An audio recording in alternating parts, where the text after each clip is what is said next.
ब्रह्म भोजन दिया गया था, लेकिन उनके पास समय नहीं था, तो उन्होंने कहा कि मैं खा नहीं पाऊँगी, आप मुझे पैक करके ये ब्रह्म भोजन दे दीजिए। तो जब दीदियाँ सेंटर की ब्रह्म भोजन को पैक कर रही थी, तो बड़ी दीदी ने उनको बुलाया, तो उन्होंने कहा कि अभी मुझे जाना है क्योंकि मुझे समय पे ऑफ़िस पहुँचना है क्योंकि ऑडिट ऑडिट हो रहा है, तो मैं आपको शाम को आके मिलती हूँ।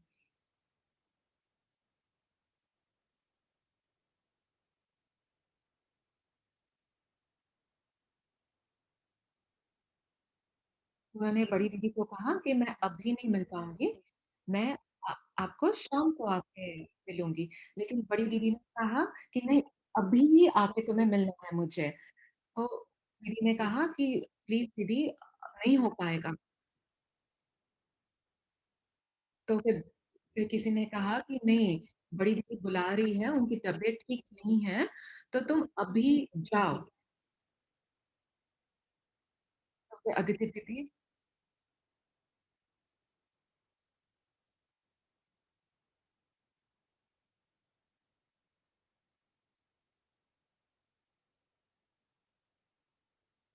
उन्होंने अदिति दीदी को कहा कि आज तुम छुट्टी ले लो।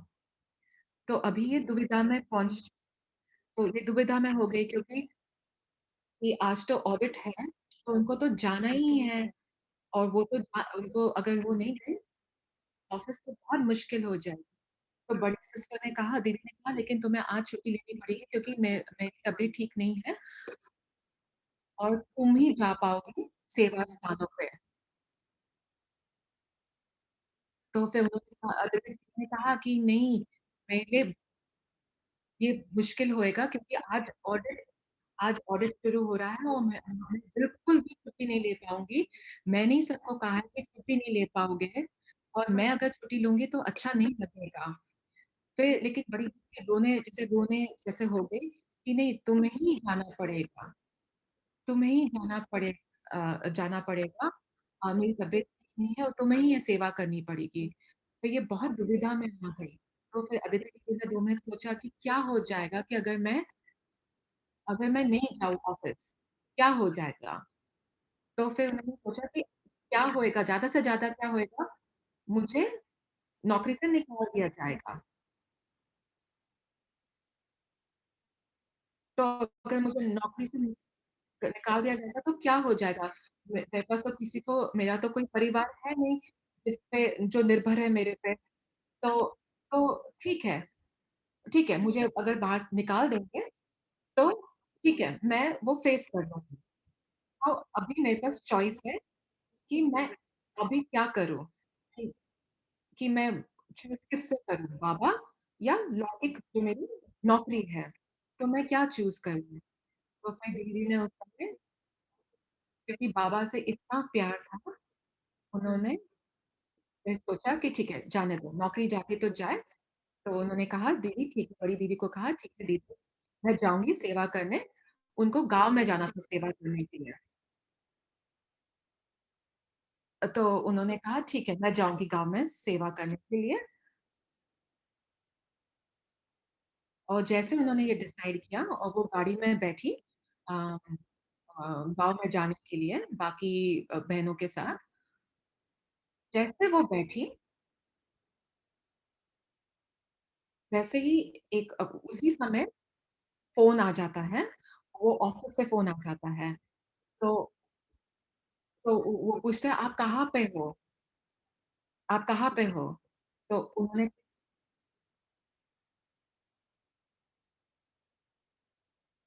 उन्होंने कहा कि, "कहाँ हो आप? आए क्यों नहीं हो?" तो उन्होंने कहा कि, "मैं नहीं आ पाऊँगी आज, मुझे मेरी तबीयत ठीक नहीं है और मुझे मेरा पेट खराब हो गया है और मुझे लूज़ मोशंस हो रहे हैं, डायरिया हो गया है, तो मैं आज नहीं आ पाऊँगी।" ऐसे उन्होंने कह दिया।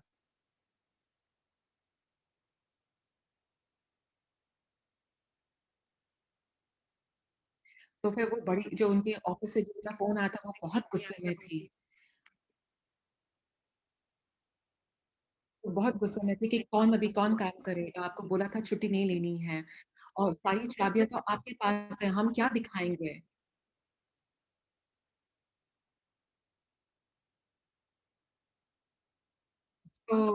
तो बहुत वो गुस्से में थी। तो फिर दीदी कह रही थी कि मेरा तो पेट खराब है, मैं कैसे आ पाऊँगी? आप समझिए, मैं कुछ हेल्प नहीं कर पा रही हूँ, मेरा मेरा पेट खराब है। लेकिन उनका जो बॉस था, वो बहुत नाराज़ था। फिर भी उनसे बहुत नाराज़ था और ये बात उनकी समझ नहीं रहा था।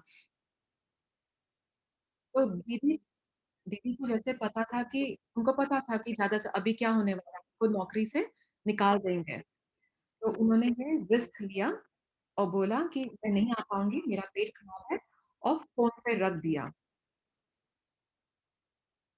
और फिर बाद में जब वो गई सेवा के लिए, गाँव में जब गई सेवा करने के लिए, जब जा रही थी, तो बीच-बीच में वो जैसे अपने आप को आत्मा समझ बाबा से कनेक्ट करके बाबा से बातें कर रही थी और जैसे वो जब गाँव जाया करती थी, तो उन्होंने अ, मुरली बहुत बार उन्होंने पढ़ी क्योंकि वो गाँव वालों को मुरली सुना रही थी, तो बहुत जगह जाना पड़ा। तो उन्होंने बहुत बार मुरली पढ़ी, उनको पता भी नहीं कितनी बार उन्होंने मुरली पढ़ी और पूरा टाइम खाली मुरली ही चिंतन हो रहा था दिमाग में और जैसे अ, उसी धुन में थी वो। फिर रात को जब गई, तो उन्होंने अपना चार्ट लिखा, बाबा के पास जाके अपना चार्ट लिखा और फिर सो गई। और जब वो सुबह उठी अगले दिन, उनको ऐसे लगा कि जैसे कि सूरज है, बहुत ज़ोर से चमक रहा है, जैसे उनके सामने ही है। तो उनके सामने ही है सूरज और बहुत ज़ोर से उनके चेहरे पे चमक रहा है, जैसे उनके पास ही है। और ऐसे लग रहा था कि बहुत शक्तिशाली रेज़ शक्तिशाली किरणें उन पे पड़ रही हैं। तो उन्होंने अपना जैसे चेहरा मोड़ लिया क्योंकि वो सो रही थी और बहुत शक्तिशाली अ, कि किरणें उनके ऊपर पड़ रही थी, तो उन्होंने अपना फेस मोड़ लिया। फिर उनको थोड़ी देर के बाद ऐसा महसूस हुआ कि कोई कोई अपना जैसे कोई है और अपना हाथ चेहरे पे डाल के ऐसे प्यार से उनको जैसे ना सरा रहा है। उन्होंने आँख खोल के देखा तो कोई भी नहीं था, लेकिन उनको ऐसा फ़ील हो रहा था कि जैसे कि कोई है, उनको बहुत प्यार दे रहा है, प्यार से उनको निहार रहा है। और फिर सडनली उनको ऐसे लगा जैसे कि वो शरीर में है ही नहीं।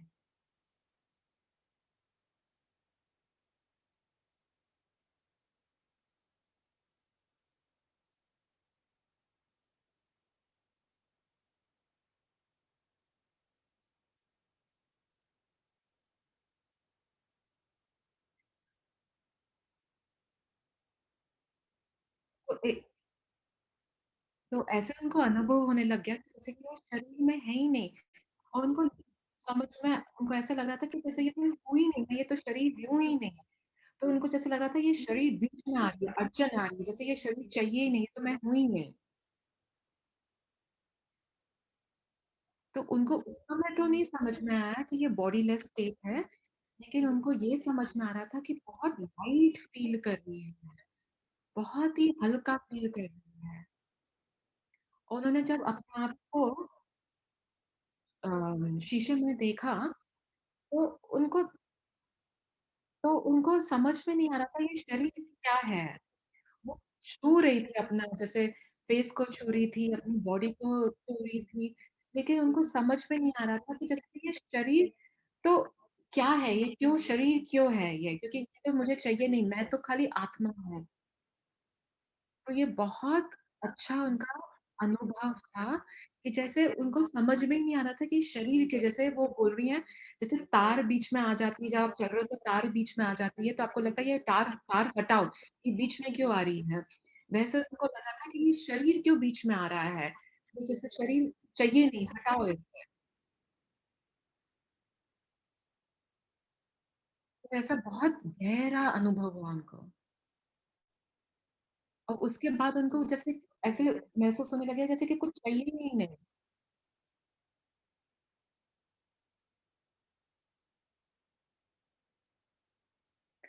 तो अगर आपको ऐसा कभी भी अनुभव हो, तो आपको ऐसा लगता है कि आपको आपको तो कुछ चाहिए ही नहीं है और मेरे को तो कुछ होएगा ही नहीं।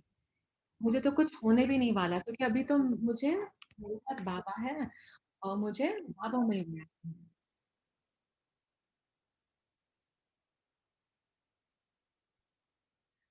और जब आप पूरे सोल कॉन्शियस स्थिति में रहते हो, जो आपकी जो 8 शक्तियाँ हैं, वो अपने आप आ जाती है, अपने आप इमर्ज हो जाती है।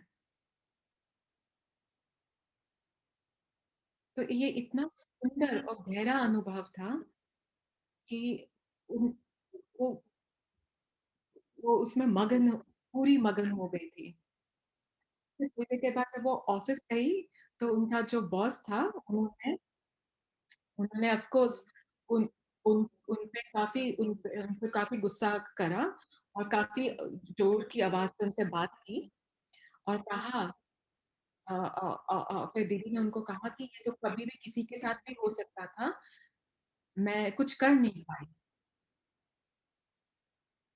तो उनके बॉस ने कहा कि मैंने तुम्हारी कंप्लेन कर चुकी हूँ ऑलरेडी तुम्हारी ऑलरेडी कंप्लेन कर चुका हूँ सीनियर बॉस से, अब तुम जाके उनसे ही बात करो।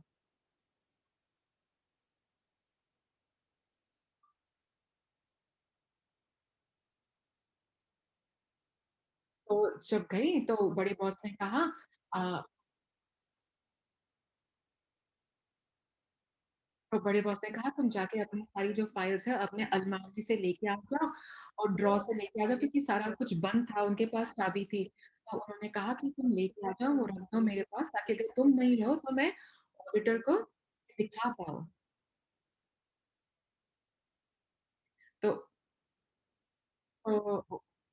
उनके बिग बॉस ने कहा कि अभी जो ऑडिटर है वो 1 दिन के बाद आएगा, तो अगर तुम नहीं भी होती हो और एटलीस्ट अभी मेरे पास सारे फाइल्स हैं, तो मैं दिखा पाऊँगा, लेकिन अभी ऑडिटर 1 दिन के बाद आ रहा है।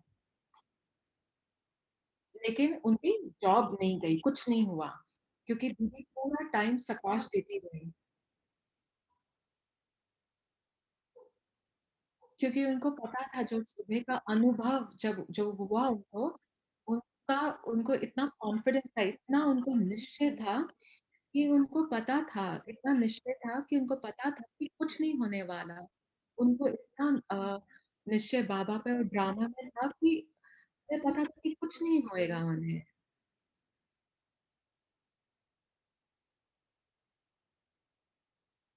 और उनको ये समझ में आ गया अगर आप को बाबा के श्रीमत में चलोगे और बाबा के हिसाब से जैसे जो बाबा कहते हैं और वो करोगे, तो बाकी सब कुछ बाकी सब कुछ अपने आप हो जाएगा।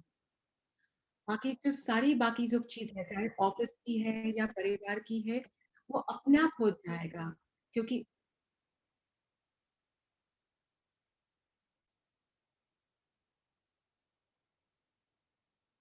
एक जैसे बोल रही थी, एक साधे सब सधे कि अगर आपने एक एक को खुश किया, तो आप सबको खुश कर पाओगे। लेकिन अगर आप सबको खुश करने लग गए, तो किसी को भी खुश नहीं कर पाओगे। तो अगर आप बाबा को खुश रखोगे और बाबा के श्रीमत पे चलोगे, तो बाकी सब अपने आप ठीक हो जाएगा और बाकी सब अपने आप खुश हो जाएँगे। तो उनको ऐसा बहुत गहरा अनुभव उस दिन हुआ।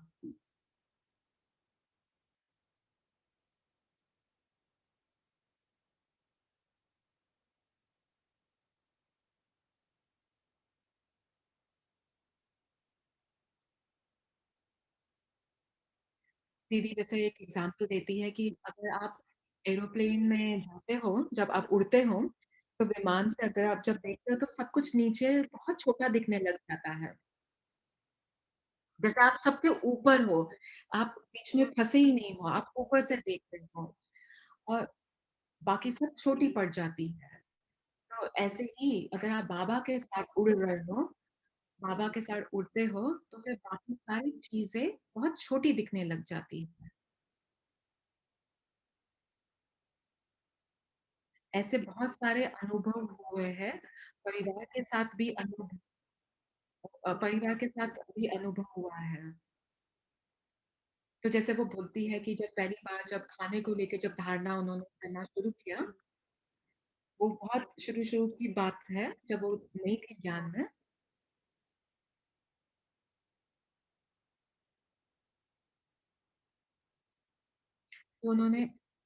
तो उन्होंने धारणा जब शुरू कर दी,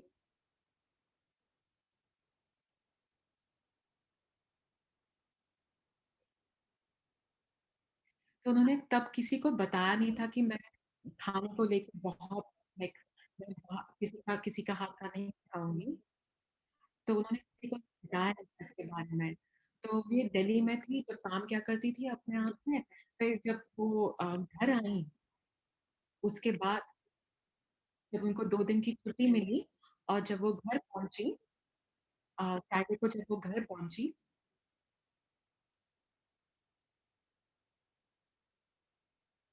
अपना काम करके, फ्राइडे को काम करके अपने घर जब पहुँची तो थोड़ा लेट हो गया था घर पहुँचते-पहुँचते क्योंकि मीटिंग थी उस दिन।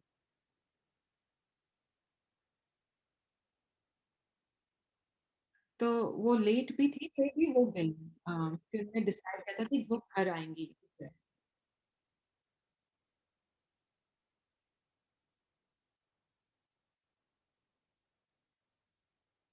तो वो जब घर पहुँची तो 10 बज गए थे, तो काफ़ी लेट हो गया था। तो उनकी माँ रुकी हुई थी उनके लिए और खाने के लिए रुकी हुई थी। तो उन्होंने उनके लिए बहुत खाने की चीज़ें बना के रखी थी, जो उनकी मनपसंदीदा चीज़ें हैं वो बना के रखी थी और उनके लिए वेट कर रही थी। रात के 10 बज चुके थे, तो उनकी माँ ने कहा कि जाओ नहा लो, वो आ जाओ खाना खाने के लिए। तो उन्होंने कहा दीदी ने कहा कि मुझे तो अभी कुछ खाने का मन नहीं कर रहा है। तो माँ ने पूछा कि क्यों? तुम तो बहुत थकी हुई होगी, तो आ जाओ खाना खाने। तो वो नहा के आई, उन्होंने माँ को बोला कि मेरा मन नहीं कर रहा है, कि मेरा मन नहीं कर रहा कुछ खाने के लिए, मैं खाली दूध लेती हूँ। तो माँ थोड़ी-सी अपसेट हो गई उस समय। तो उस समय तो उन्होंने कुछ नहीं बोला माँ को कि क्यों नहीं खाना खा रही है और सो गई फिर। फिर जब सुबह उठी तो उन्होंने अपनी माँ को कहा कि मम्मी मैं अपना नाश्ता खुद बनाऊँगी। तो माँ ने कहा तुम तो बहुत टाइम के बाद आई हो, तो मैं चाहती हूँ मैं तुम्हारे लिए खाना बनाऊँ। तो मेरा मन है कि मैं तुम्हारे लिए खाना बनाऊँ। तो मुझे मन है कि तुम्हें वहाँ खाना नहीं मिलता है, तुम वहाँ भी बनाती हो, जब तुम अपने आप रहती हो, तो आज मुझे बनाने दो। तो फिर दीदी ने कहा कि मैं नहीं खा पाऊँगी क्योंकि मैंने ये धारणा ली है अ अ, तो मैं नहीं खा पाऊँगी क्योंकि मैं खाना बाबा की याद में बनाना चाहूँगी। पहले मैं बाबा की याद में खाना बनाऊँगी और बाबा को दे के फिर ही बनाऊँगी और वो ही मैं खाऊँगी। तो उनकी माँ ने कहा, मैं भी करती हूँ, बताओ क्या है? मैं भी भगवान को भोग चढ़ाती हूँ और चढ़ा के हम सब साथ में खाएँगे। तो माँ उन्होंने बोला कि नहीं, मैं ऐसे नहीं कर पाऊँगी। तो फिर माँ थोड़ी-सी नाराज़ हो गई, माँ नाराज़ मतलब थोड़ा उनको अच्छा नहीं लगा इस बात को सुन के, क्योंकि माँ का तो बहुत मन था कि मैं ये बनाऊँगी, वो बनाऊँगी। तो फिर माँ थोड़ी-सी अपसेट हो गई।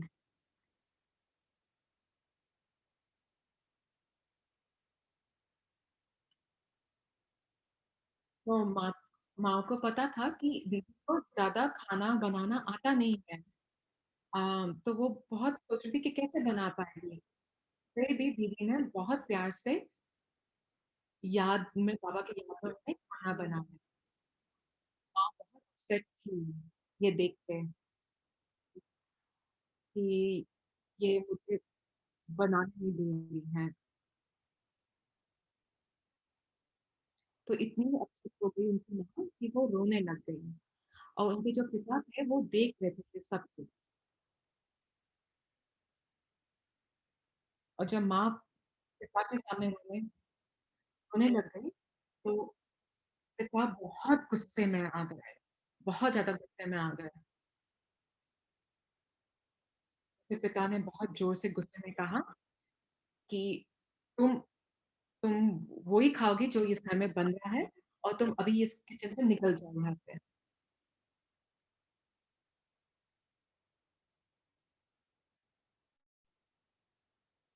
तो फिर पिता ने कहा कि ऐसा तुम में क्या है, जो तुम्हारी माँ में नहीं है? जो माँ तुम्हारे लिए खाना नहीं बनाएगी गई। तो फिर दीदी ने कहा कि माँ को मेरे से बहुत अटैचमेंट है, माँ माँ को मेरे पे बहुत प्यार है और माँ उस समय गुस्से वाली थी। तो तो फिर उन्होंने कहा कि कभी-कभार माँ गुस्से में भी खाना बनाती है, जैसे नौकर से बात करते हुए गुस्से में या किसी से गुस्से में बात करते हुए खाना बनाती है। तो मुझे ये जो संकल्प है मेरे खाने में नहीं मैं नहीं चाहती कि मेरे भोजन में ये जाए। तो इसलिए मैं नहीं चाहती इसलिए मैं चाहती हूँ कि माँ मेरे लिए भोजन नहीं बनाए। तो पिता ये सुन के और गुस्सा हो गए और पिता ने बोला ये तुम्हारे मन में ये कौन बातें डाल रहा है? तो जब उन्होंने बताया कि मैं ब्रह्मा कुमारी जाती हूँ तो पिता बहुत गुस्सा हो गए कि ये तुम्हारे मन में कौन ये सब दिमाग में ये सारी चीज़ें डाल रहा है?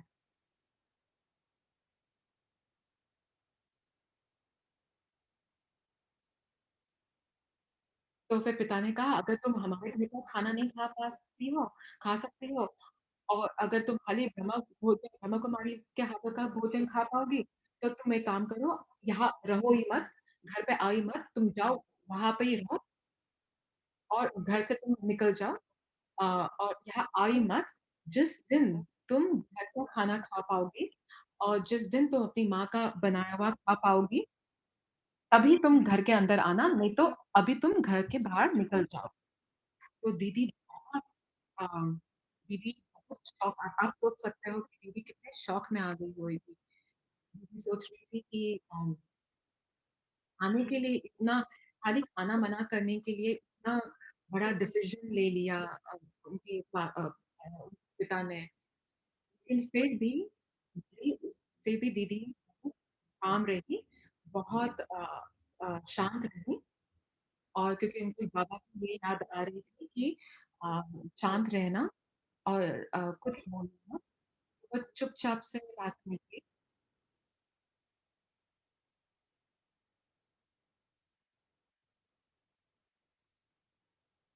तो शांत रही उस समय और फिर वहाँ से निकल गई क्योंकि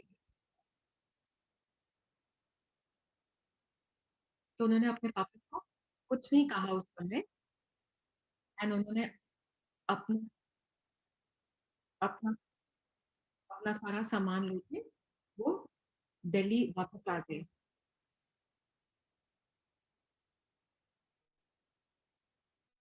फिर पूरा दिन उन्होंने खाली अपने माँ को खाली सताश दिया। अमृत वेला भी उन्होंने सताश दिया। तो उनको ऐसे उनको उनको फिर बाद में उनको ये पता था कि उनकी माँ दोनों दिन रो रही थी क्योंकि जैसे उनके पिता ने उनके साथ जैसे व्यवहार किया उस वज़ह से उनकी माँ बहुत रो रही थी। 2-2 पूरे 2 दिन रो रही थी। उनकी माँ को तो पता था कि दीदी बहुत ज़िद्दी है। जैसे ज़िद्दी मतलब एक बार अगर कुछ ठान लिया, तो वो करके ही रहेंगी। तो माँ को पता था कि एक बार इन्होंने ठान लिया है, तो वो ये वापस नहीं आएँगी। तो ये सोच-सोच के उनकी माँ रो रही थी। फिर जब अगले दिन जब वो गई, अपने ऑफ़िस गई, वहाँ से उन्होंने अपनी माँ को फ़ोन किया और उस समय भी माँ रो रही थी। और माँ ने कहा कि तुम कभी क्या वापस नहीं आओगी क्या? तो उन्होंने कहा नहीं, ऐसा नहीं है मम्मा, मैं आऊँगी, मैं अगले महीने वापस आ जाऊँगी। मुझे पता है कि पापा उस समय बहुत नाराज़ थे और मैं समझ सकती हूँ कि पापा मेरे बहुत नाराज़ थे मेरे खाने की भावना को लेके। कोई बात नहीं कि मुझे पता है आपको भी दुःख हुआ होएगा, उनको भी दुःख हुआ होगा और ऐसा तो है नहीं कि पापा ने अगर कहा कि कि अब नहीं आना कि ऐसे संबंध मेरा ऐसे ही जाएगा, ऐसा कुछ नहीं है। मैं अगले महीने ज़रूर आऊँगी। तो पता क्या हुआ? जब वो गई अगले महीने अपने घर तो जब वो गई अपने घर तो अ, तो माँ ने उनका सारा सामान अलग कर दिया कि माँ ने उनके लिए अलग बर्तन ला के रख दिए, चाकू भी अलग ला के रख दिए, उनकी बेडशीट, बेड कवर भी अलग ला के रख दिया। जो चीज़ उन्होंने बोली भी नहीं, उन्होंने सब कुछ अलग ला के दे दिया, रख दिया। उन दिनों प्याज़ भी नहीं आता था घर में, खाली सब्जियाँ ला के रख दी थी। अ, ऑनियन और गार्लिक भी नहीं, प्याज़ लहसुन भी नहीं आया उन दिनों जब वो थे।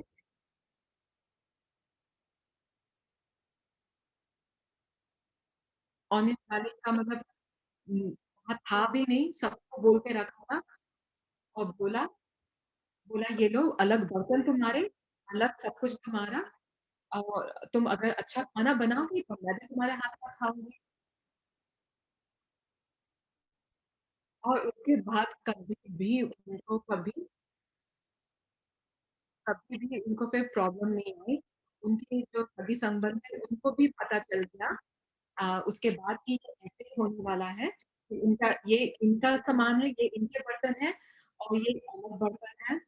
तो सबको पता चल गया कि ये ऐसे इनकी ये धारणा है और किसी ने फिर कुछ नहीं बोला उनको और उसके बाद कोई प्रॉब्लम नहीं है। तो अगर आप जैसे दीदी कह रही जैसे अगर आपने एक स्टेप ले लिया, एक संकल्प ले लिया, फिर आप उससे आप उसमें ठान ठान के बैठो, तो फिर उसके बाद मुश्किल नहीं आएगी।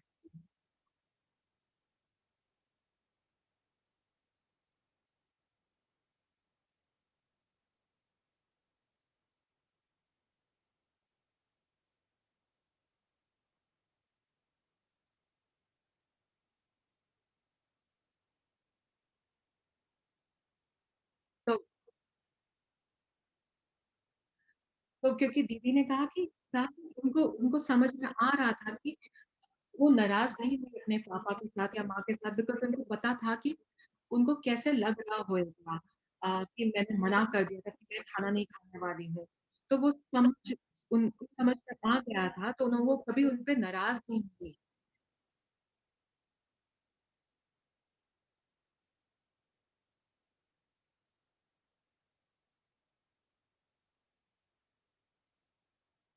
तो अ, तो मैं समझ पाई थी कि उनकी फीलिंग समझ पाई थी। इसलिए मैं उनके ऊपर कभी भी गुस्सा नहीं करा उनके ऊपर, जब उन्होंने कहा कि घर पे नहीं आना, तो उस बात पे बिल्कुल नाराज़ नहीं हुई क्योंकि मैं समझ गई थी कि उनको कैसे लग रहा होएगा। इसलिए मैंने उनको बहुत प्यार से बस उनको खाली सकाश दिया और वही बस शुभकामना और शुभ भावना उनके प्रति रखा। ऑफ़िस में भी उन्होंने काफ़ी प्रॉब्लम्स फेस की। उनके जो कोलीग थे, जो जिनके साथ काम किया करती थी, वो उनका मज़ाक भी उड़ाया करते थे। क्योंकि जैसे वो कपड़े भी पहना करती थी, बहुत साधारण सिंपल कपड़े पहना करती थी और वो बहुत यंग थी उन दिनों। तो सब जैसे हम सब जब यंग होते हैं तो कपड़े हमारे बहुत डिफरेंट होते हैं। तो तो दीदी बहुत सिंपल सिंपल कपड़े पहना करती थी, तो बहुत उनका मज़ाक उड़ाया करते थे और उनके पीठ पीछे उनके बारे में बात किया करते थे कि देखो कैसे कपड़े पहन के आती है और कैसे सिंपल कपड़े पहन के आती है। और जब वो खाना भी खाया करती थी, तो चुपचाप से खाना खाया करती थी। तो उस वज़ह से उनके बारे में काफ़ी लोग बात किया करते थे।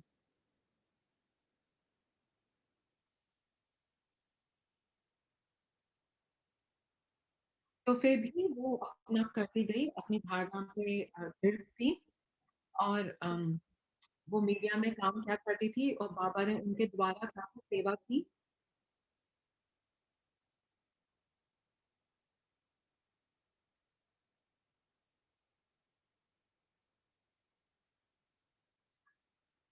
तो कह रही हैं कि उनके द्वारा काफ़ी सेवा भी की, बाबा ने काफ़ी सेवा ली।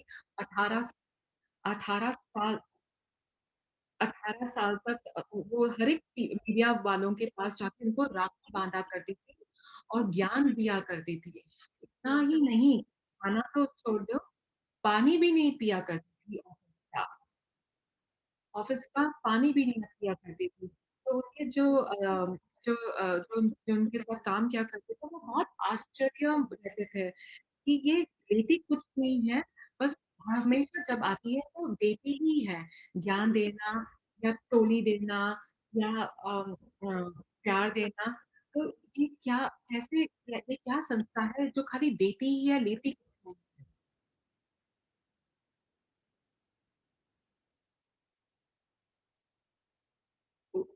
उ उनके सारे लोगों को उनके जो साथ जो काम किया करते थे, उनको ये फीलिंग ये ऐसे भावना आया करती थी कि ये लोग इन लोगों में जो है, ब्रह्म कुमारी में ये जो लोग हैं, ये खाली देते ही हैं, लेते कुछ नहीं है, लेने की कोई भावना ही नहीं है। तो इस वजह से उनको काफ़ी काफ़ी मीडिया में जैसे देते हैं ना स्लॉट्स देते हैं कि आप आओ अपना प्रोग्राम करो हमारे चैनल में आप आके प्रोग्राम करो। तो फिर इस वजह से बहुत लोगों ने उनको ये टाइम स्लॉट दिया कि आओ आप अपना प्रोग्राम हमारे चैनल पे करो। इस वजह से उनको काफ़ी काफ़ी सेवा करने का मौका भी मिला। तो अगर आपको बहुत निश्चय है बाबा पे और ड्रामा पे और बहुत प्यार है बाबा पे, तो बहुत ईज़ी है, बहुत सरल है ये चेंज लाना अपने आप में।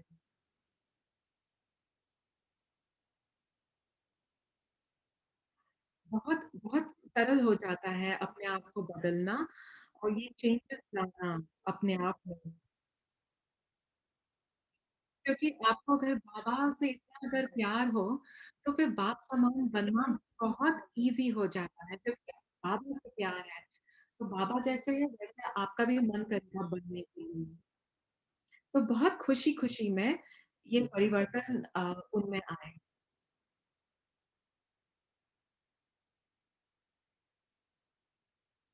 भाई कह रहे हैं कि जैसे आज की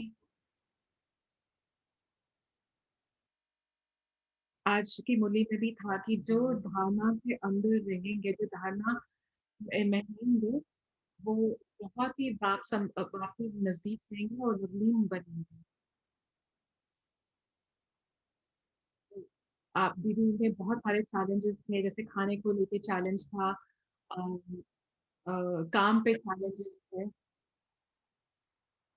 और फिर भी दीदी अपनी धारणा पे लगी रही और छोड़ा नहीं एंड बाबा ने उनको फिर बहुत उनको फिर बाबा ने फिर उनको बहुत सँभाला भी और बाबा ने उनको काफ़ी अनुभव भी करवाया उस वज़ह से।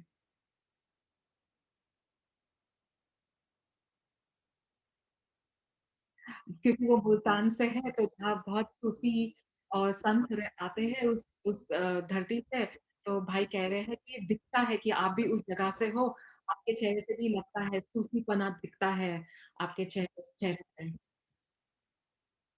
भाई पूछ रहे हैं कि आप पहली बार आए और आपको ये अनुभव हुआ, तो आप बहुत लकी थे कि आपको ये अनुभव हुआ।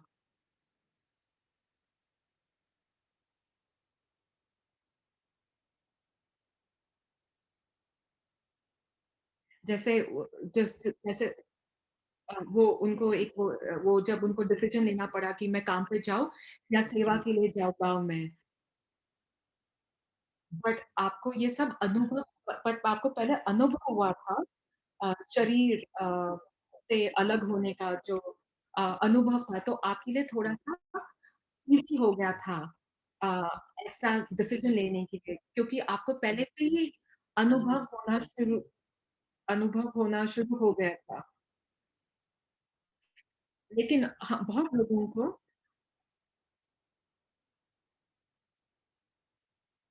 लेकिन लेकिन हम बहुत लोगों को ऐसा अनुभव नहीं हुआ है।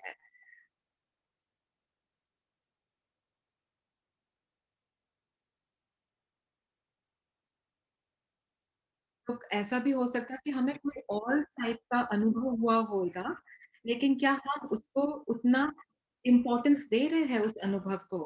क्या हम उसको कितना परखने की शक्ति है कि अच्छा बाबा ये हमें दे रहा है।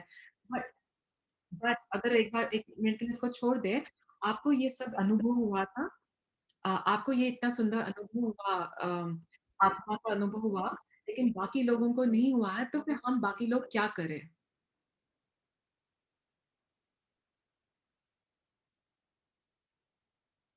तो दीदी कह रही है कि जब आप ब्राह्मण ये ब्राह्मण ब्राह्मण तरीका जीना जो है, अगर आपको जब प्यार हो जाता है इस जीवन से, तो बहुत ईज़ी हो जाता है, बहुत सारी चीज़ें बहुत ईज़ी सरल हो जाती हैं।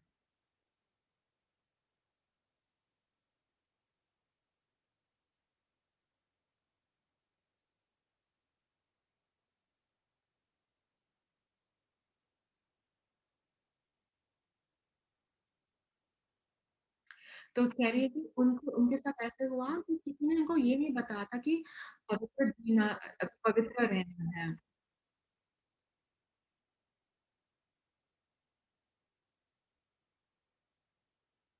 तो जब हाँ, तो जब उनके सगी संबंध आने लगे और बात करने लगे,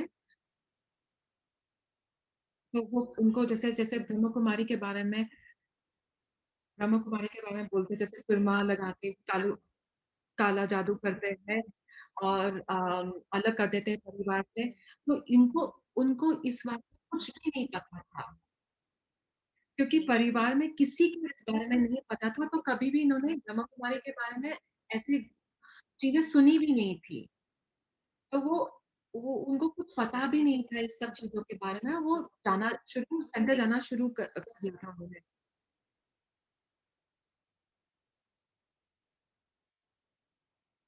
तो वो जैसे जब पूछा करते थे, "आप कहाँ जा रही?" तो वो कहते थे, "मैं मंदिर जा रही हूँ।" तो फिर किसी ने पूछा, "कौन-सा मंदिर है ये? गुरुद्वारा है या क्या है ये?" तो उन्होंने कहा, "ये कुछ और है, मैं आपको बाद में बताऊँगी।" क्योंकि दीदी ने तो नाम ही नहीं पढ़ा था। दीदी ने तो ब्रह्मा कुमारी का नाम ऐसे संस्था का नाम ब्रह्मा कुमारी है, ये भी नहीं पता था दीदी को जब शुरू-शुरू में आने लग गई थी। लेकिन तो उन्होंने बोला मैं बाद में बताऊँगी आपको, मुझे पता भी नहीं संस्था का नाम क्या है, कुछ तो है। लेकिन उनके जो परिवार वाला कोई था, वो वो उनके पीछे-पीछे जाके देखते थे कि ये जाति कहाँ है? तो जब उनको पता चला कि ये ब्रह्मा कुमारी जाति है, तो उन्होंने मना करा कि ये बिल्कुल नहीं जाना कल से। तो क्योंकि उनके वो परिवार वालों को पता था कि ब्रह्मा कुमारी जादू-टोना करती है। लेकिन दीदी को तो कुछ भी नहीं पता था इस बारे में। तो दीदी ने कहा कि ऐसा तो कुछ भी नहीं होता, मैं तो कब से जा रही हूँ, ऐसा तो कुछ भी नहीं होता है। तो उन्होंने उन्होंने जाके उनके परिवार वालों से बोला कि अगर ये पवित्र जीवन लगने लग जाएगी तो फिर इसका जीना बहुत मुश्किल होएगा।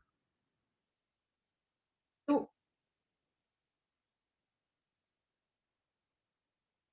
तो उन्होंने उनके वो आदमी जो लोग जो जो बंदा था जो उनका जिन्होंने जाके इसका पीछा किया, उन्होंने जाके उनके माता-पिता को बताया कि ये ब्रह्म कुमारी जाति है। तो उनके पिताजी ने उनको बोलने लग गए कि आओ, आप घर आके रहो, आप यहाँ से काम करो और फिर दीदी को समझ में नहीं आया कि क्यों बार-बार क्यों बुला रहे हैं कि आओ आप यहाँ हमारे साथ आके रहने लग जाओ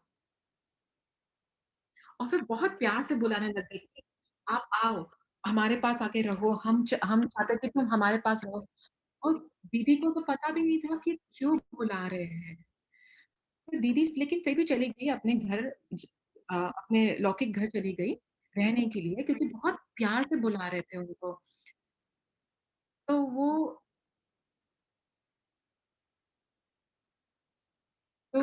वो सेंटर वहाँ भी जाया करती थी, जब जब वहाँ लौकिक घर में रह रही थी। तो एक दिन क्या हुआ पिताजी उनको संडे को सेंटर पे ले गए और उस दिन अव्यक्त मुरली सुनाई जा रही थी। तो पिताजी ने कहा कि मैं तुमको यहाँ छोड़ता हूँ और जाके मार्केट से सब्ज़ी लेके आता हूँ। तो फिर दीदी तब अव्यक्त मुरली सुन रही थी।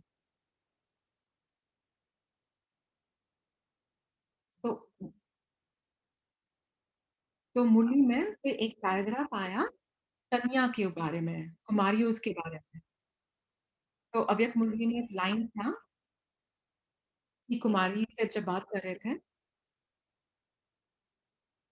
कि आपने आपने निश्चय करा है कि आप क्या करने वाले हो अपनी ज़िंदगी में? तो दीदी को ये नहीं पता था कि इसके पिताजी पीछे बैठे हुए हैं और पिताजी भी यही लाइन यही शब्द सुन रहे हैं कि आपने क्या कुमारी कि आप लोगों ने डिसाइड करा कि आपने अपनी ज़िंदगी के साथ क्या करना है?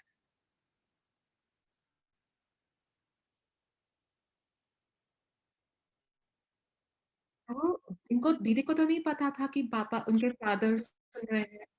तो जब मुरली के बाद जब वो कार में बैठी, तो उनके पापा ने उससे पूछा, "अदिति, तुमने सोचा है कि तुम क्या करने वाली हो? अ, आगे ज़िंदगी में क्या करने वाली हो?" तो दीदी भी सोचने लगी कि बाबा ने भी पूछा और उनके अलौकिक और लौकिक पापा ने भी पूछ लिया इनको। तो दीदी ने भी तब तक सोचा नहीं था कि क्या करने वाली है, कि वो समर्पित होएगी या क्या करने वाली है। तो तब तक उन्होंने सोचा नहीं था क्योंकि उसके बारे में। लेकिन जब उनके पिता ने जब ये क्वेश्चन किया, तब उनके मन में ये पूरा दिन ये ये उस पर मंथन कर रही थी। उस समय तो पिताजी को कुछ बोला नहीं उन्होंने, लेकिन पूरा दिन उस पर सोच रही थी। और उन्होंने फिर सोचा कि जैसे 2 चीज़ें सोची कि अगर मैं ब्रह्म कुमारी बनती हूँ तो क्या? और अगर मैं लौकिक जीवन जीती हूँ तो क्या होएगा? तो वो कंपेयर कर रही थी कि अगर ब्रह्म कुमारी जीवन में जाएँगी तो फिर देवता जैसे जीवन होएगा, देवी जैसे जीवन होएगा उनका। और दूसरी जगह वो जैसे माँ बन जाएँगी और परिवार में हो जाएँगी, घुस जाएँगी। और उन्होंने देखा था अपने परिवार में ही कि माँ बहुत कुछ करती है, लेकिन माँ का इम्पोर्टेंस नहीं रहता। माँ लौकिक में माँ सब कुछ करती है, सबको खुश करती है, लेकिन आपकी इम्पोर्टेंस नहीं रहती है, आपको कोई पूछता भी नहीं है। लेकिन जैसे दीदी कह रही हैं कि लौकिक में आपको कोई पूछता भी नहीं है और ब्रह्मा कुमारी में आपको पूछते हैं। तो जैसे ये कॉन्ट्रास्ट है, जैसे ये दोनों बहुत ही अलग चीज़ें हैं कि पूछना एक जगह पे और दूसरी जगह में पूछना भी नहीं आपके बारे में। तो फिर जब उन्होंने ये जब सोचा इसके बारे में, तो फिर उन्होंने डिसाइड किया कि उनके लिए बहुत ईज़ी हो गया कि ये जीवन ब्रह्म कुमारी का जीना ही सही है मेरे लिए। तो दीदी कह रही है कि अगर आप भी अपने सामने ये दृश्य रखोगे, ये पिक्चर रखोगे कि आपको बनना क्या है, आपको करना क्या है, तो फिर आपके लिए बहुत ईज़ी हो जाएगा कि डिसीज़न लेना फिर आपके लिए बहुत ईज़ी हो जाएगा कि करना क्या है आपको।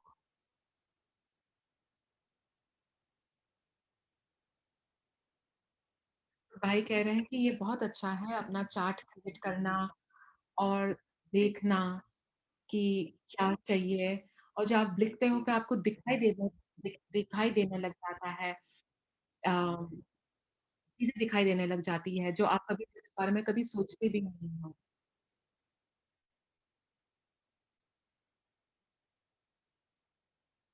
तो भाई पूछ रहे हैं कि कि क्या रेसिपी क्या है? कि क्या हम क्या करें? हम क्या करें? हमारा क्या पुरुषार्थ होना चाहिए ताकि हम भी अशरीरी स्टेज जो है महसूस कर पाएँ।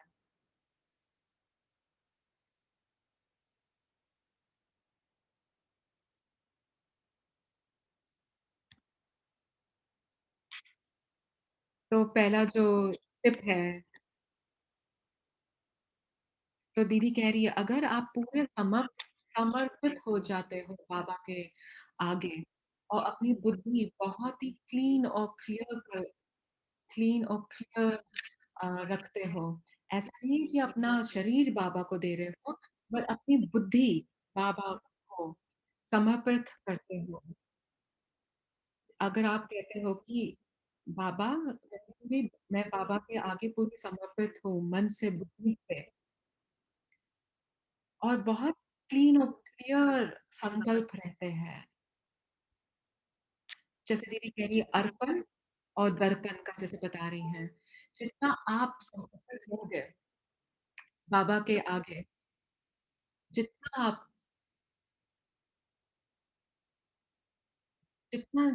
बाबा के पास सामने जाके पूरे समर्पित रहोगे, तो फिर आपको बहुत सुंदर अनुभव होएगा। ये दीदी का टिप है कि बस बाबा को पूरा समर्पित हो जाना मन बुद्धि से। बाबा फिर आपको यूज़ करने लग जाएगा, आपकी मन बुद्धि के द्वारा आपको आपको फिर अनुभव कराना शुरू कर देगा।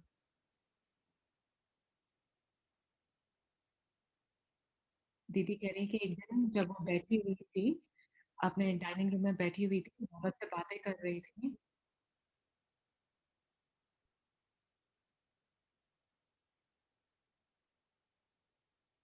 तो वो बाबा से फिर बात कर रहे थे, तो उनको ये समझ में आया कि 2 चीज़ें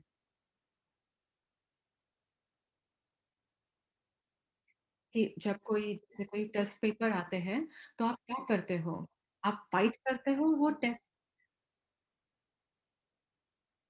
आप क्या करते हो? आप टेस्ट पेपर जब आता है तो क्या करते हो? आप फाइट करते हो या बाबा का मुरली चिंतन करने लग जाते हो या चक्र चलाते हो? बाबा का चक्र चलाते हो, तो क्या करते हो आप उस समय?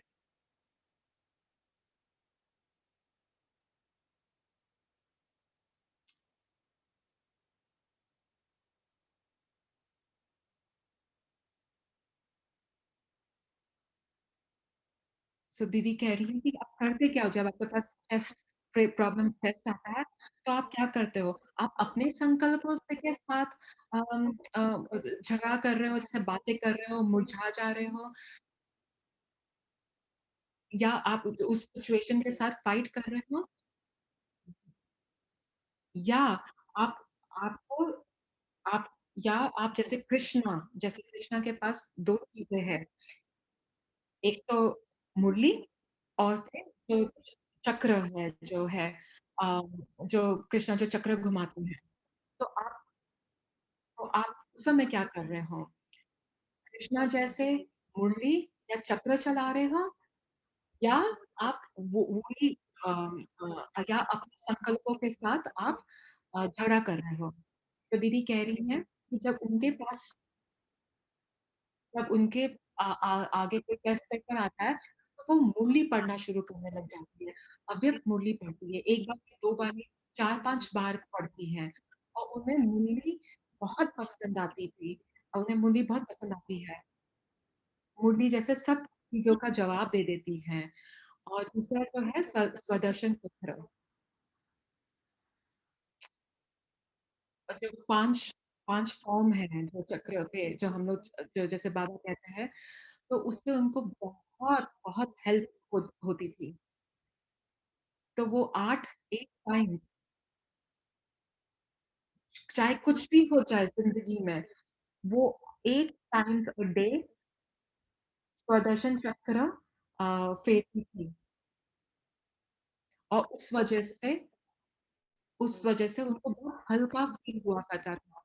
तो वो कभी भी उन्होंने बहुत सालों तक के 8 चक्र के बारे में जो 5 जो फॉर्म है हमारे 5 स्टेजेस हैं, वो चक्र चला के उन्होंने 8 बार दिन में उसपे ध्यान लगाया और उनको ऐसे महसूस हुआ कि बहुत हल्के होने लग गई थी। और जैसे पुराने पुराने जो कार्मिक अकाउंट है वो भी उनके कटने लग गए धीरे-धीरे। सो दीदी को प्रदर्शन चक्र बहुत हेल्प किया। तो ये टिप देती हैं कि आप कृष्णा बन के मुड़िए और स्वदर्शन चक्र चलाओ और उससे आपको बहुत फ़र्क पड़ेगा। सो मुरली और स्वदर्शन चक्र और 5 स्वरूप में आप जो 5 स्वरूपों में टिकने का अभ्यास करें।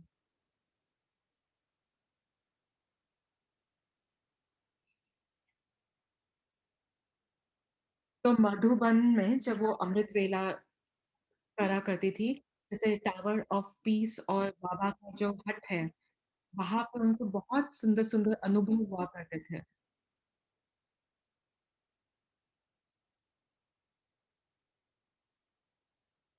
ऐसा नहीं कि वो जगह मैटर करती है, बट आपकी जो स्टेज है, आपकी जो स्थिति है, वो बहुत इम्पोर्टेंट है।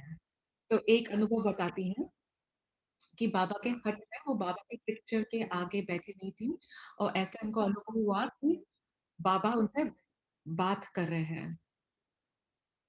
तो बाबा ने उनको कहा कि मैं तुम्हें 3 ड्रेस दे रहा हूँ आज।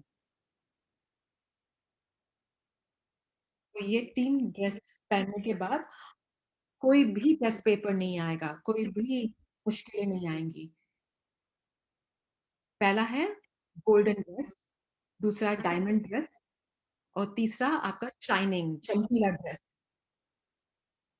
तो आप ये कोई भी ड्रेस पहन सकते हैं, आप ये कोई भी ड्रेस पहन सकते हो, अगर आपके सामने कोई भी समस्या आएगी, तो आपको कुछ भी नहीं होएगा। लेकिन शर्त ये है कि आपको यही 3 ड्रेस पहननी है।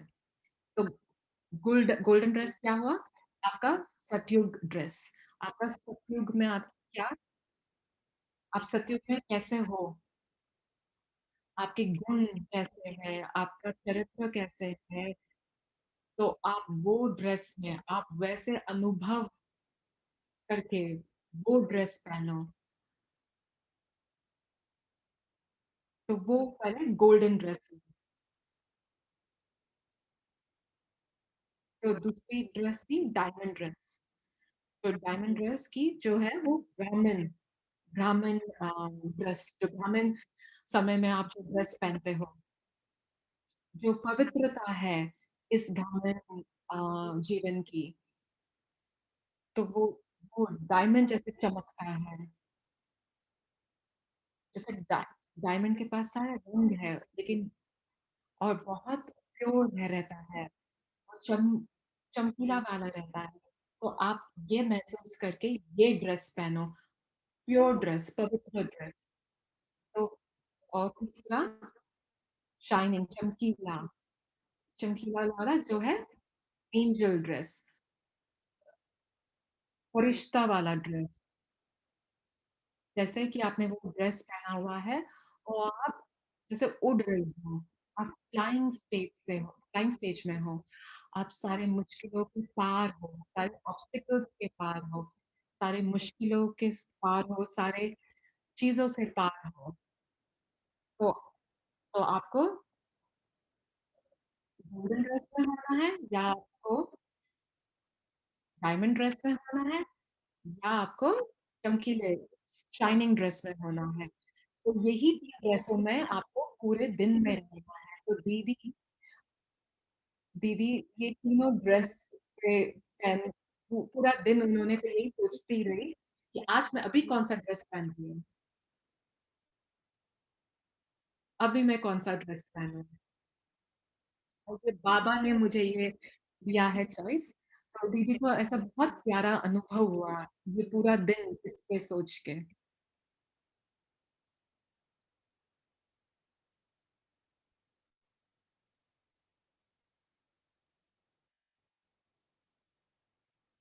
और तीसरा जो क्वेश्चन था कि दादी के साथ क्या आपका अनुभव रहा?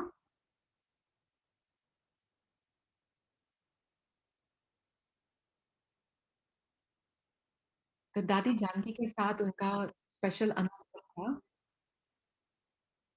दादी जानकी हमेशा उनसे काफ़ी प्रेरणा मिली उनको।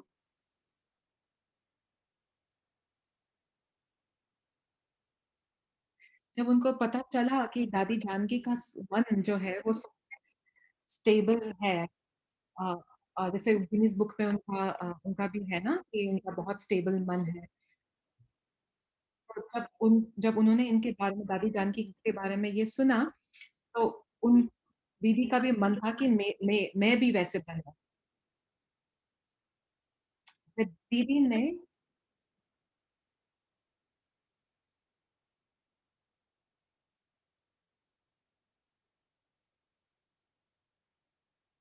तो जैसे दीदी कह रही हैं कि आखिर में बाबा खाली 2-3 शब्द आखिर में खाली 2-3 शब्द ही कहा करते थे। मेरा बाबा प्यारा बाबा, मीठा बाबा। तो तो तो वो कह रही हैं कि दादियों ने इतना पुरुषार्थ करा है, इतने सालों का पुरुषार्थ किया कि आखिर में बस उनके मुँह से खाली यही निकला करता था, मेरा बाबा, मीठा बाबा, प्यारा बाबा।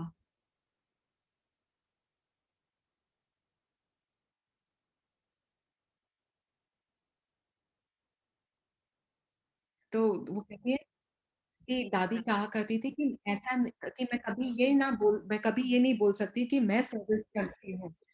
अ, क्योंकि बाबा मेरे द्वारा सेवा करवा रहे हैं। मैं सेवा नहीं कर रही, मेरे द्वारा बाबा सेवा करवा रहे हैं। बाबा मेरा शरीर यूज़ कर रहे हैं, सेवा करवा रहे हैं।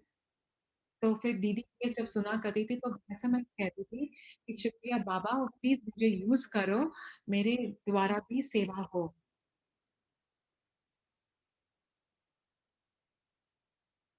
क्योंकि दीदी का मन में यही बात रहती थी कि अगर आप बाबा की सेवा में लगोगे, तो आप बाबा को यूज़फुल बच्चे बन जाओगे। अगर आप अपना अगर आप अपना ये शरीर नहीं यूज़ करोगे बाबा की सेवा के लिए, तो फिर आप यूज़लेस बन जाओगे, मतलब आप कोई काम के नहीं रहोगे बाबा के लिए। तो ये जो शब्द था दीदी के मन में बहुत गहराई तक गया कि वो यूज़लेस नहीं बनना चाहती है बाबा के लिए, ये यूज़फुल बनना चाहती है बाबा के लिए। जैसे बाबा सर्जन भी है और साजन भी है।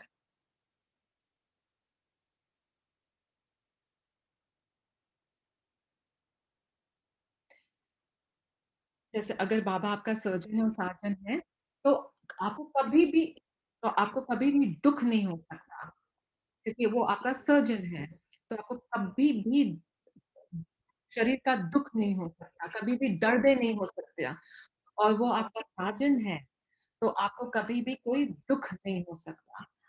तो वो कहती हैं कि अगर आपको कभी भी शरीर का दुःख हो या आपको दर्द हो या आपको कोई दुःख हो, मानसिक दुःख हो, उसका ये मतलब है कि आपने बाबा को ना सर्जन बनाया, ना साधन बनाया है।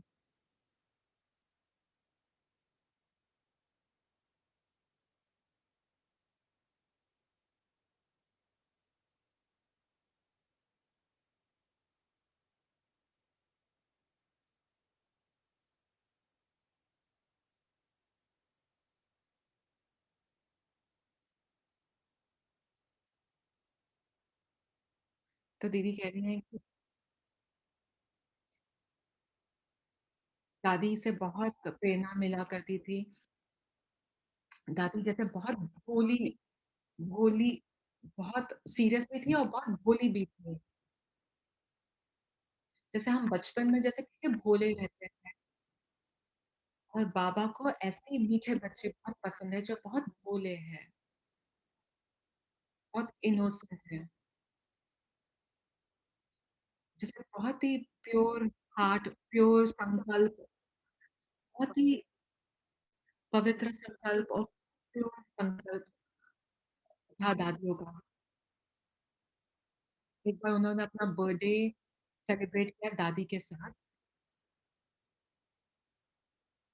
तो तब उन्होंने देखा दादी को एक इतना इतने मगन थे दादी उस समय और एक-एक चीज़ एन्जॉय कर रहे थे, जैसे-जैसे छोटा बच्चा एन्जॉय करता है।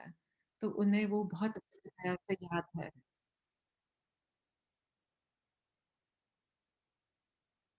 भाई कह रहे हैं बहुत अच्छा लगा आपकी सारी स्टोरी सुन के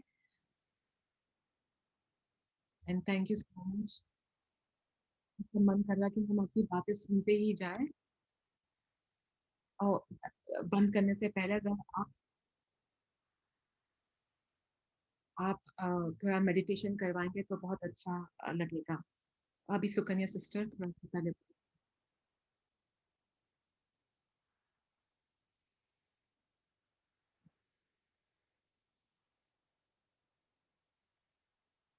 और फिर मेडिटेशन करवाएँगी तो स्पेशल रिक्वेस्ट है कि जो कोरोना को लेके जो लोग मुश्किल से जा रहे हैं तो उसके ऊपर भी थोड़ा-सा मेडिटेशन करेंगे।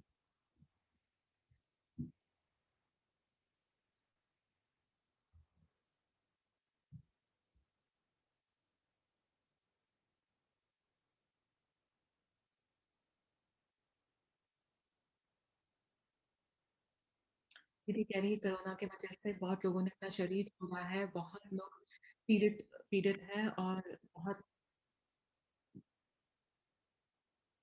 बहुत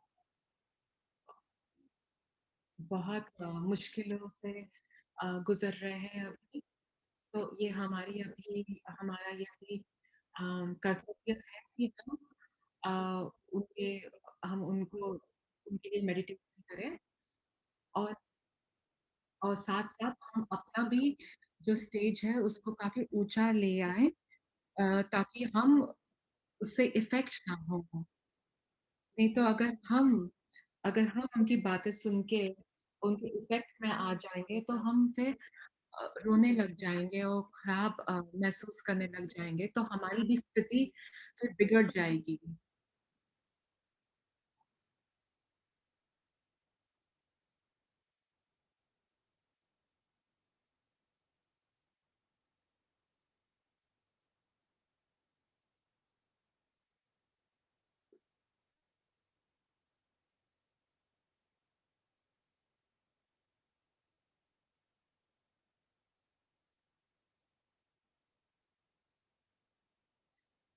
तो मेडिटेशन करते समय ये मन में रखें कि आप न्यारे और प्यारे हो और आपको जैसे कि इस दुनिया से कुछ लेना ही नहीं है।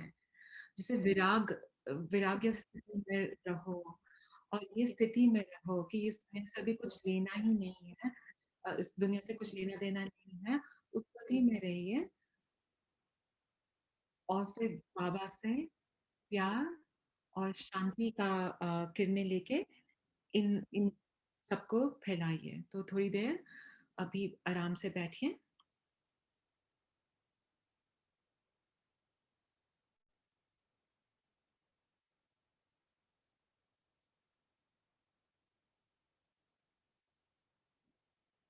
प्रकृति के बीच में मैं आत्मा,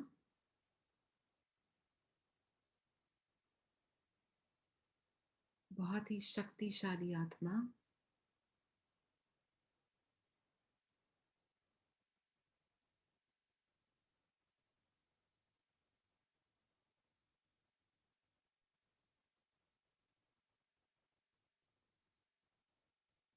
मैं बहुत शक्तिशाली आत्मा ये दुनिया को देख रही हूँ। सारे अपने अपने अपना मन बुद्धि ये पूरी दुनिया से अलग करें, मन बुद्धि से अपने आप को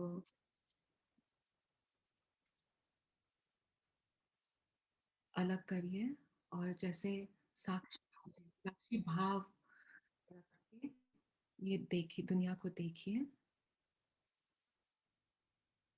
मैं शक्तिशाली आत्मा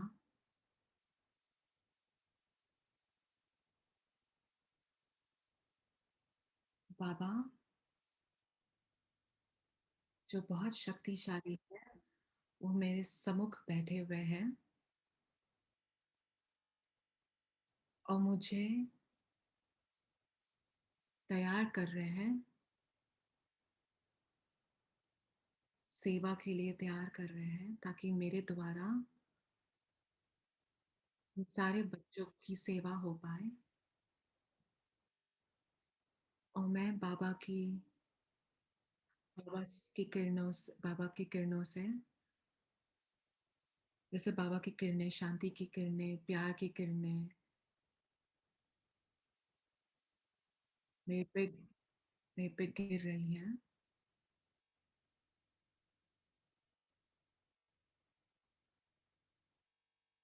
और मेरे सम्मुख ये सारे बच्चे बैठे हुए हैं जो रो रहे हैं, जो हॉस्पिटल में हैं, जो घरों में हैं और बहुत पीड़ित अवस्था में हैं। अनुभव करिए, महसूस करिए उनका उनका जो डर है, मन में उनका डर है,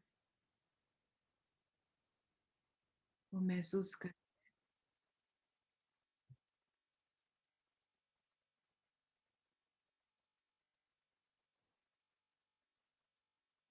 मैं साक्षी मैं साक्षी भाव होकर वो महसूस कर सकती हूँ, उनका दर्द महसूस कर सकती हूँ, उनकी पीड़ा महसूस कर पा रही हूँ।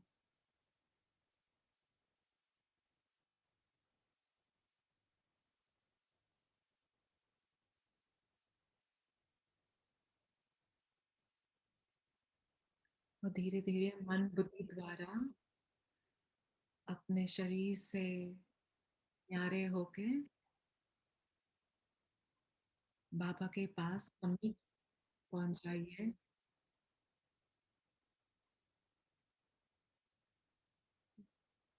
जैसे आप बाबा के सम्मुख बैठे हो,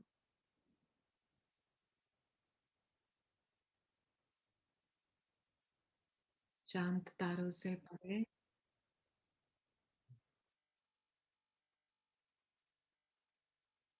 आप आप देख पा रहे हो सारे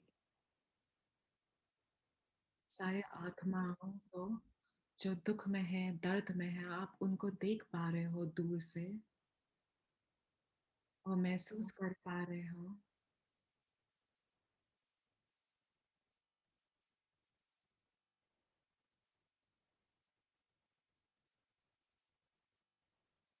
और फिर देखिए कि बाबा की किरणें आप पे गिर रही हैं और आपके द्वारा ये किरणें आपके माथे से ये किरणें सबको जा रही हैं। ये किरणें बाबा से आपके द्वारा सब आत्माओं को पहुँच रही हैं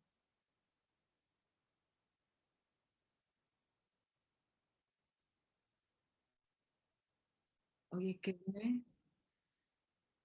एक-एक आत्माओं को छू रही हैं और जैसे इनको छूती है, उनको ये महसूस होता है, उनको ये शक्ति महसूस होती है, ये बाबा की शक्तियाँ महसूस हो रही हैं। उनको बहुत शांत महसूस हो रहा है, प्यार बाबा का महसूस हो रहा है। एक-एक को आपके द्वारा बाबा का प्यार और बाबा से शांति महसूस हो रही है और अनुभव करिए, देखिए कि एक-एक आत्मा को ये बाबा का प्यार मिल रहा है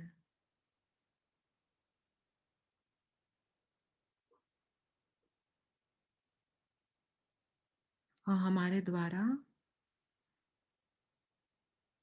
ये सारे आत्माओं को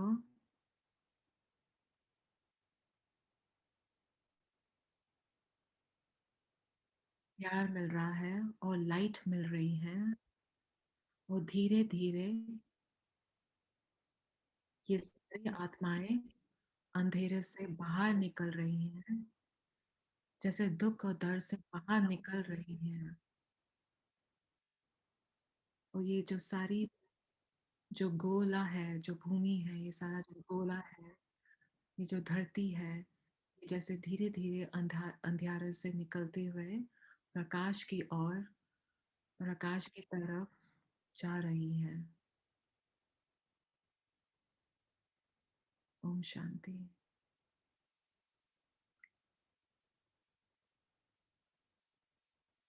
थैंक यू। अदिति दीदी का एक प्रश्न है, एक प्रश्न है कि आपके लौकिक परिवार में कोई बीके है?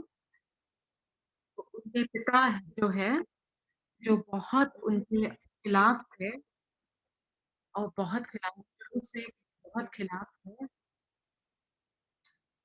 वो वो अब ज्ञान में हैं और वो ज्ञान में चलते हैं।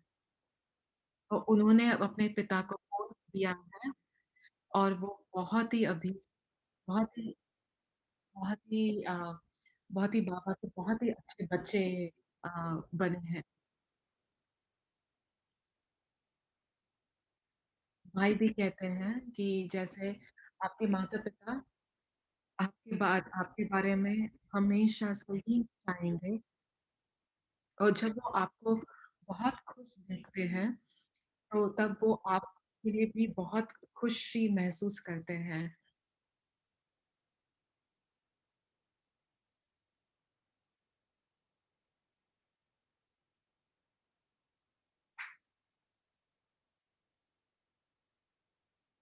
तो दीदी कह रही हैं कि हम जैसे महान आत्माओं को, संत महात्मा को देखा करते थे, कितने महान हैं। अम, अ, तो उनको ऐसे देखते थे, ये कितने महान है और जब वो देखते हैं कि मेरी ही बेटी इस दिशा में जा रही है और महान बन रही है, तो उनको फिर बहुत खुशी होने लगती थी। तो भाई भी अपना बता रहे हैं, उन्होंने भी ऐसे ही कहा कि मुझे 6 महीने करने दो, अच्छा 1 साल करने दो। तो जब उनके परिवार वालों ने भी देखा कि वो बहुत खुश है, तो उनके परिवार वालों ने भी उनको हाँ कर दी थी।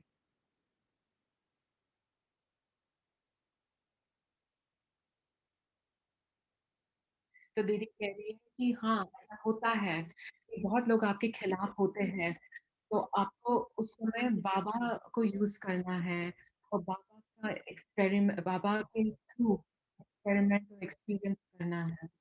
हमारे साथ सुकन्या सिस्टर जुड़ी हुई हैं,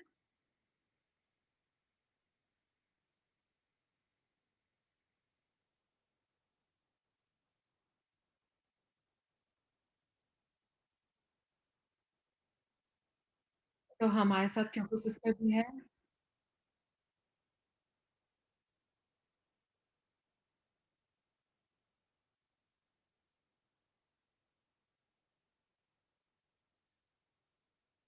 क्योंकि सिस्टर जापान से है, लेकिन उनका दिल भारत अ, भारत भारत भारत लोगों के साथ है।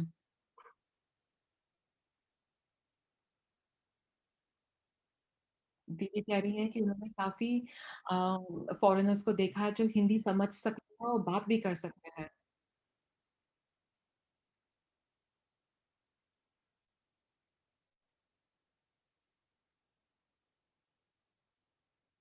सुकन्या दत्ता कह रही है कि उनका खुद का अनुभव है कि उनका अनुभव है, उनको जब देखती हैं ज्ञान सरोवर में, उनको देख के बहुत बहुत जैसे देवी जैसे चल रही हैं वैसे महसूस होता है। जैसे देवी स्वरूप है वैसे महसूस होता है।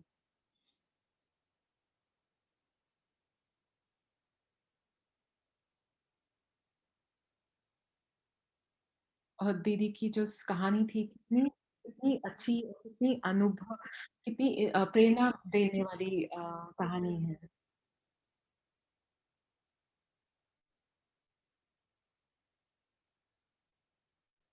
और दीदी कह रही हैं, सुकन्या सिस्टर कह रही हैं कि आपकी स्टोरी, आपकी कहानी सुन के बहुत लोगों को बहुत प्रेरणा मिली है।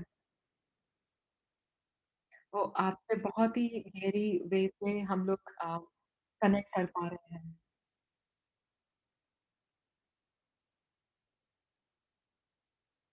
हुँ, तो कोको सिस्टर मुरली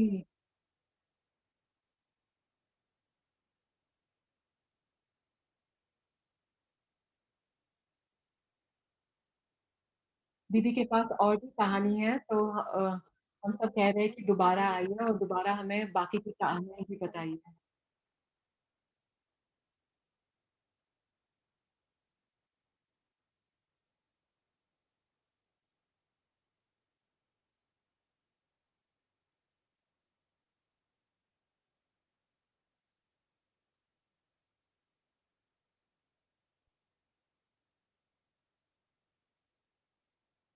क्योंकि जैसा कह रही हैं थैंक यू उनकी स्टोरीज़ उन्होंने बताई, उनके जो एक्सपीरियंस शेयर किए हमारे साथ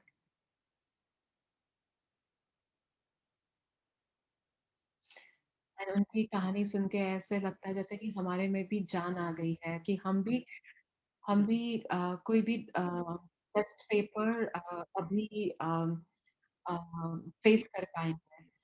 जैसे सुकन्या समृद्धि कह रही है कि जैसे बाबा को पहले रखिए, बाबा को आगे रखिए।